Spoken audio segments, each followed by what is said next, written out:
বন্ধুরা, কাজল ভিলেজ কিচেনে সকলকে স্বাগত জানাই। আর রোজকারের মতো আজও রান্নাঘরে চলে এলাম। কুমড়ো আর মসুর ডাল দিয়ে একটি মজাদার রেসিপি আপনাদের সঙ্গে শেয়ার করব। তার জন্য প্লিজ প্রথম থেকে লাস্ট পর্যন্ত ভিডিওটি দেখতে থাকুন। আশা করছি বেশ ভালো লাগবে। তো চলুন তাহলে শুরু করা যাক।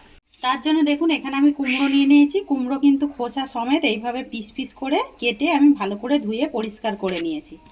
অপরদিকে দেখুন, আমি একটা গামলার মধ্যে জল গরম হতে বসিয়ে দিয়েছি, আর একটা তার মধ্যে এরকম জালতি বসিয়ে দিয়েছি। জালতির মধ্যে এই কুমড়োগুলোকে এইভাবে সুন্দর করে আমি ভাপিয়ে সিদ্ধ করে নিতে হবে।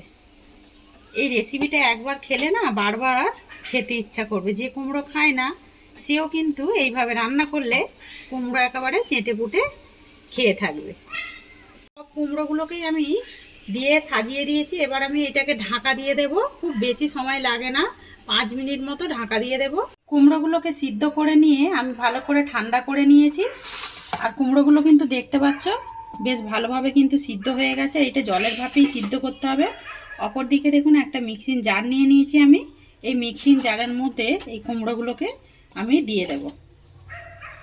এটা খেতে এতটাই সুন্দর লাগে। আর দেখুন, এটা কিন্তু খোলা সুর দই আমি সিদ্ধ করে নিয়েছি। তো আমি দিয়ে দিলাম মিক্সিং জারের মধ্যে কুমড়োটা। আর যেটা দেব আমি বলেছিলাম মুসুর ডাল। তো এখানে আমি 2 চামচ দিয়ে দেবো মুসুর ডাল, দিয়ে দিলাম 1 চামচ। আর এটাকে ভালো করে মুসুর ডালটাকে ধুয়ে পরিষ্কার করে আমি কিন্তু ভিজিয়ে রেখেছিলাম সকালে, ভিজিয়ে রেখেছিলাম 2 থেকে 3 ঘন্টা মতো। দিয়ে দিলাম 2 চামচ আমি এখানে মুসুর ডাল। আর এর মধ্যে কিছু উপকরণ দেব। দিয়ে দেব আমি ঝালের জন্য 2টো কাঁচা লঙ্কা দিলেই কিন্তু টেস্টটা ভালো হবে। আর দেখুন, এখানে 2 কোয়া রসুন নিয়েছি আমি, রসুনটাও দিয়ে দেব। এখানে 2 কোয়া আদার টুকরো নিয়েছি, আদার টুকরোটাও দিয়ে দেব।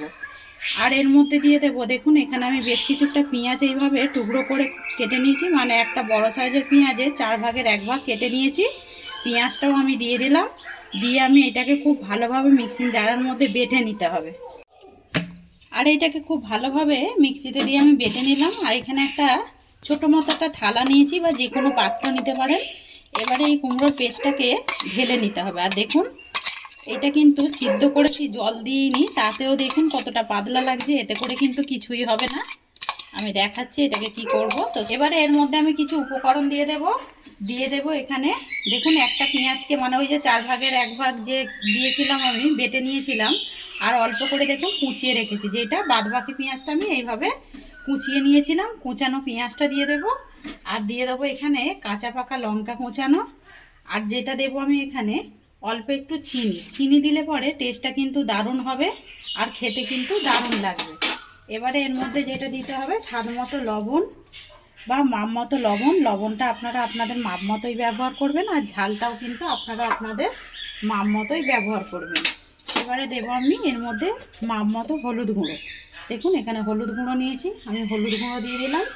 এবারে যদি মনে ভাবেন এখানে কোনো মশলা অ্যাড করতে পারেন। আমি আর এর মধ্যে কোনো মশলাই ব্যবহার করব না। এবারে সমস্ত উপকরণগুলোকে খুব ভালো করে এইভাবে মিশিয়ে নেব।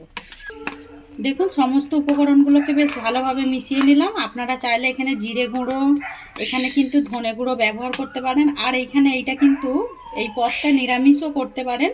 আমি এখানে মুসুর ডাল, পেঁয়াজ, রসুন দিয়েছি। ওইটা বাদ দিয়েও কিন্তু ছোলার ডাল বা এখানে মটর ডাল, মুগ ডাল দিয়েও আপনারা এই রেসিপিটা করতে পারেন। তাতে করেও খেতে কিন্তু দারুণ হবে।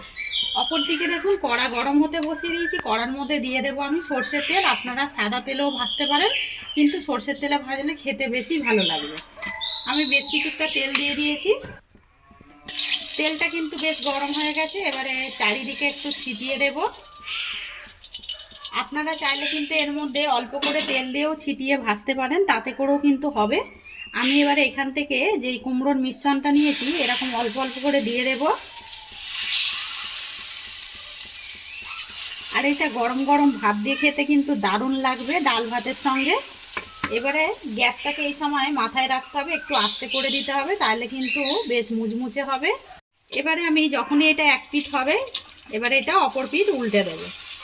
আর অনেকে কিন্তু বলে তেল খাওয়া ভালো নয়, আর কি করব, এরকম সময়েতে তো করতেই হয়। আর না করলে কিভাবে এটাকে ভাজবো। আর এটা অল্প তেলের মধ্যেও কিন্তু ভাজা যাবে না। আর এই দেখুন এইভাবে উল্টে দেব। আর এইগুলো কিন্তু বেশ ভাজা হয়ে গেছে, উল্টে পাল্টে ভেজে নিয়েছি। এবার আমি এগুলোকে তুলে নেব। একটু তেল ঝেড়ে ঝেড়েই তুলে নিতে হবে।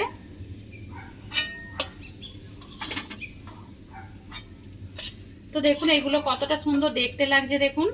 আর এগুলো খেতে কিন্তু বেশ দারুণ হয়। আর এটা বলেইছি আমি, গরম গরম ভাতের সঙ্গে কিন্তু ভালো লাগবে। এবারে যেই মিশ্রণটা আছে আমি ওইটাও একইভাবে ভেজে নেব। আর এর মধ্যে বেশি তেল দেব না, এই তেলের মধ্যেই ভাজতে থাকবো। সমস্ত বড়াগুলোই ভেজে নিয়েছি। আর বড়াগুলো দেখুন কতটা সুন্দর দেখতে লাগছে। আর এইটা খেতে কিন্তু বেশ নরম নরম হয়, খেতে কিন্তু দারুণ হয় আর মিষ্টি মিষ্টি লাগে। যদি রেসিপিটি ভালো লেগে থাকে লাইক শেয়ার কমেন্ট করবেন, বন্ধুদের সঙ্গে শেয়ার করবেন। আর এই ছোট্ট চ্যানেলটিকে সাবস্ক্রাইবার করে নেবেন। আমার এরকম নিত্য নতুন রান্নার জন্য পাশে থাকা বেল আইকনটি প্রেস করবেন। সবাই ভালো থাকবেন, সুস্থ থাকবেন। ধন্যবাদ। আবারও নতুন ভিডিও নিয়ে ফিরে আসবো।